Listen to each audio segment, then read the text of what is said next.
Hey, Rick, there's a question that's actually pretty good. There's some people asking, who's actually closed versus who's open in the chat. Okay. Yeah, let's do that. Type in, are you open or closed? And could we actually do maybe a little roundtable with us? When I think of the word closed, I'm actually, we've suspended inpatient services other than urgent cases, and we're still watching how that's going to go. But for me, we're open.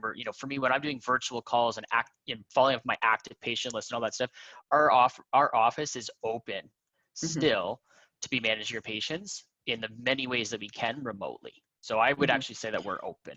Karen?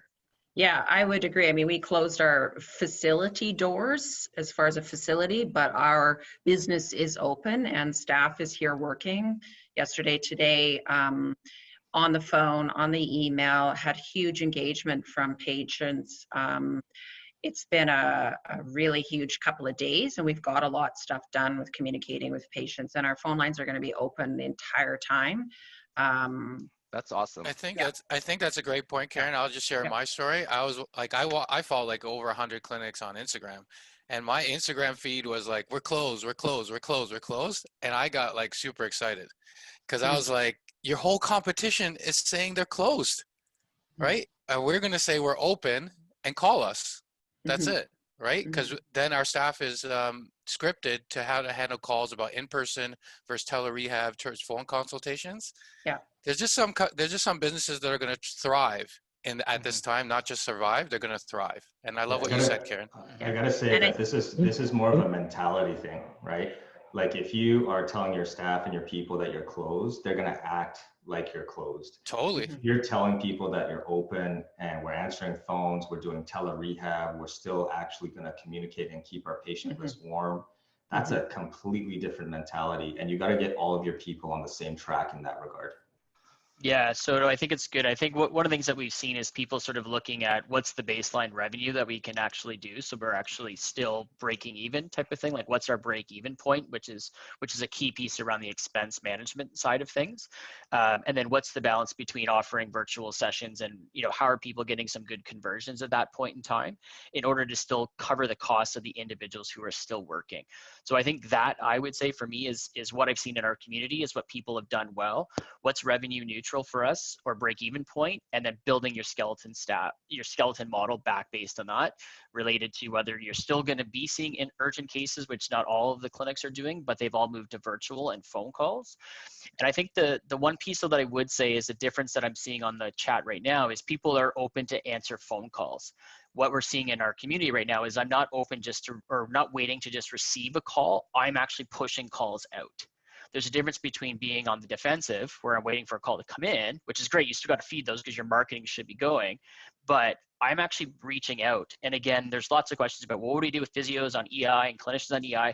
At this point in time, this is where I go right back down to the point of saying, you're a physio, you're a chiro, you basically created a role for yourself to serve the community. So if we're having battles right now, whether I'm going to call my patient or not, for me, that starts to make me question is, do I have the right people in my clinic right now to deliver the care that I want to do? Because right now for us, we have a whole bunch of scared patients. We got a whole bunch of scared staff.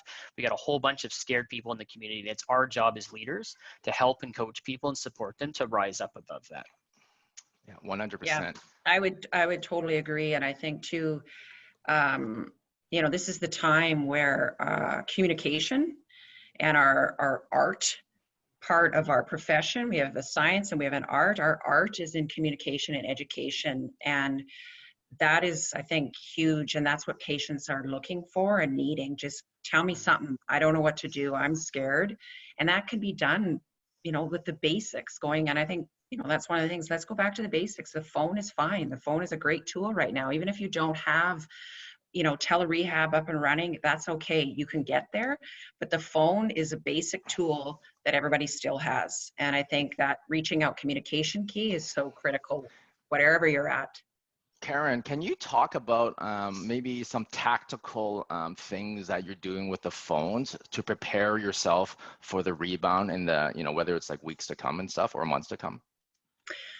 We're scripting everything. So we have multiple scripts written out. The engine of the clinic, as everybody knows, is our front desk staff. So I've got my strongest people at the front, and I've had to send people home because they just don't have the mental capacity to deal, and that's okay. So I've got the strongest people possible. We are being proactive and calling and rescheduling and rebooking and getting people booked back in, knowing that this could change, but we want to make sure that you're set up. And then also fielding calls. So we're on offense with calling people, and we're receiving calls. This is a great question. So so Sanjeev, can you talk about this? Like you talk about like this week in our community about how like a lot of people said they're closed, but like they've pretty much abandoned their patients without scheduling the next appointment. Can you dive a little deeper about that, Sanjeev? Yeah, for sure. Like I'm a big believer that structure is going to win this game. So we got very structured very quickly. I think Karen's right too. That has to be backed up by the right messaging, culture, and leadership. Messaging for sure. But we got very tactical. First thing, active patient list. Okay, get the active patient list all written out, and beside each name, put their status. Did you leave a voicemail? Did they book a phone consult next week? Did you got them on a tele-rehab session? Are they in person? So are they scheduled for like the April 15th like open date that you expect it to be, right? Yes, exactly. Every That's person very has to clear, right? Yeah. make it very simple for your team. What's the booking date for this this active patient?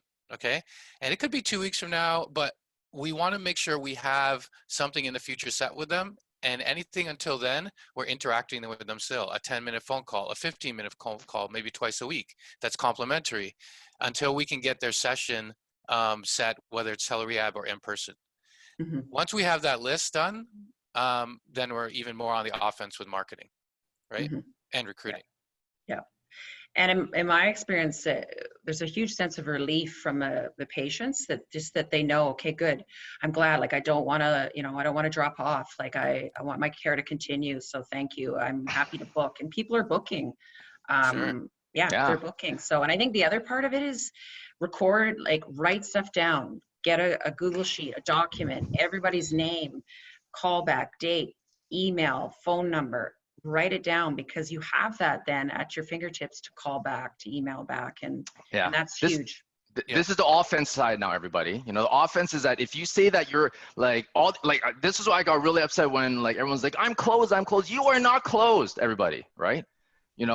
So if and a lot of you are like, well, a lot of you are right, like I'm closed, but we're opening again for April the 15th, right? If you're gonna say you're gonna open, then I would actually schedule everyone to April the 15th, right? So that like when April 15th comes, like if you're not open, then by that time, I'm sure you're gonna figure out like another solution, which is tele-rehab or move them like another week out. Is that like, this is a tip that everyone could do after this call today. Who's gonna do this? Who's gonna do what we just talked about? Yes or no? Type in the chat. This is easy. There's no tech required. You don't need telehealth. You could do this right now. Save your caseload, right?